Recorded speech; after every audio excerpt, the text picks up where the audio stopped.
Bismillahirrahmanirrahim. Assalamualaikum warahmatullahi ta'ala wabarakatuh. Perkenalkan, nama saya Ahmad Raihan dari Prodi PGMI Lokal 1C.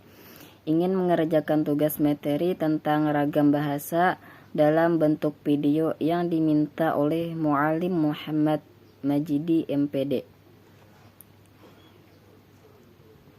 Pertama, pembahasan. 1. Ragam bahasa. Ragam bahasa lisan dan tulisan. 2. Fungsi ragam bahasa. 3. Ragam bahasa ilmiah dan non-ilmiah. 4. Ragam bahasa berdasarkan media penggunaan. Ragam bahasa baku dan tidak baku. Ragam bahasa sosial dan fungsional. 1. Ragam bahasa. Ragam bahasa dapat diartikan sebagai variasi bahasa dalam penggunaannya sebagai alat komunikasi. Keragaman bahasa terjadi disebabkan oleh beberapa hal, yaitu media yang digunakan, hubungan pembicaraan, dan topik yang dibicarakan. Ragam lisan dan tulisan.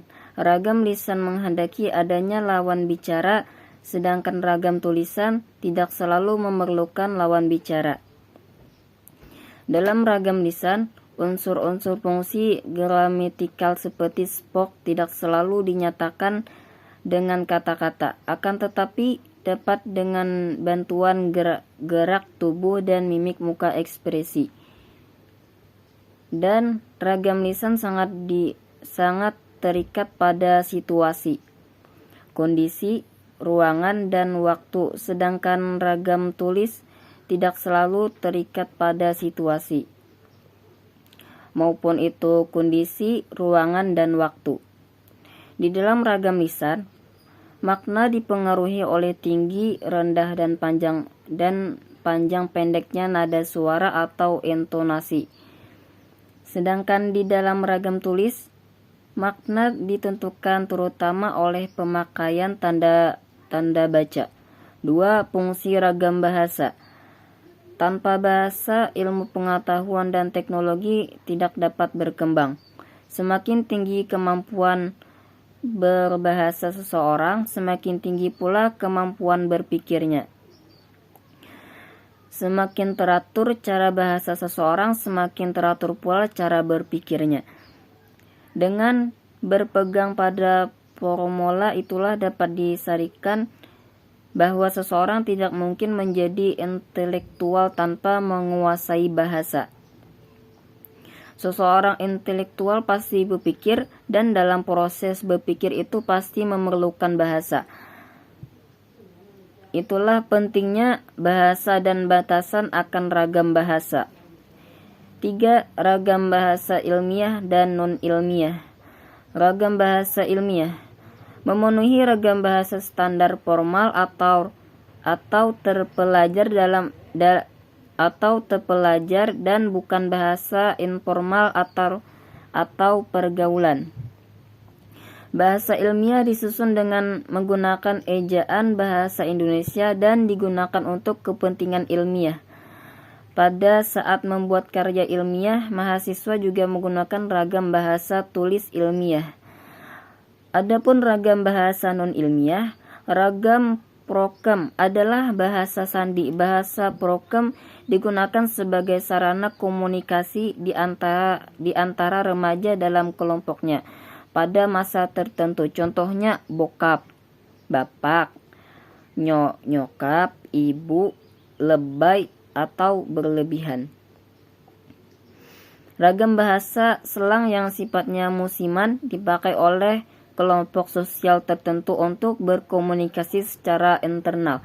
Selang hanyalah transformasi parsial dari bahasa Indonesia menurut pola-pola tertentu. Contoh, ngapain, elo lagi, biarin, kenapa, kata siapa.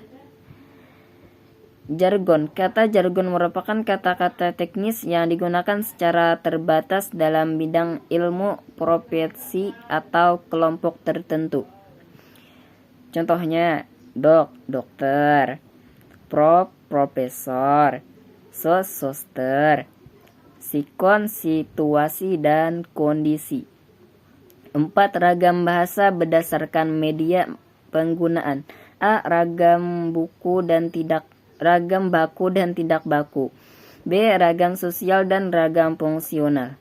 A. Ragam baku dan tidak baku. Ragam baku merupakan ragam bahasa yang diakui oleh sebagian besar masyarakat, pemakaiannya sebagai bahasa resmi dan sebagai kerangka rujukan norma bahasa. Sedangkan ragam tidak baku adalah ragam yang ditandai oleh ciri-ciri menyimpang dari norma ragam baku. Sifat ragam baku. Kemantapan sesuai dengan kaidah bahasa dan dinamis, yaitu tidak kaku atau fleksibel.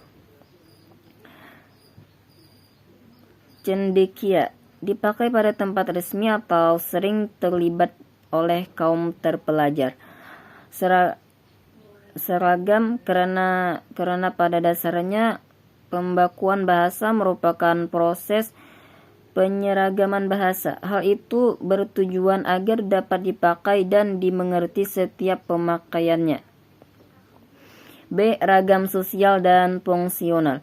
Ragam sosial didasarkan atas kesepakatan bersama dalam lingkungan sosial yang lebih kecil dalam masyarakat. Contoh ragam sosial di lingkungan keluarga dan persahabatan. Ragam fungsional. Ragam fungsional adalah ragam bahasa yang dikaitkan dengan profesi, bahasa teknis, keprofesian, ragam keagamaan, ragam kedokteran, ragam teknologi, dan lain-lain sebagainya. Mungkin itu saja video dari saya. Mohon maaf jika ada kesalahan dan kekurangan dalam penyampaian. Sekian, terima kasih. Wassalamualaikum warahmatullahi ta'ala wabarakatuh.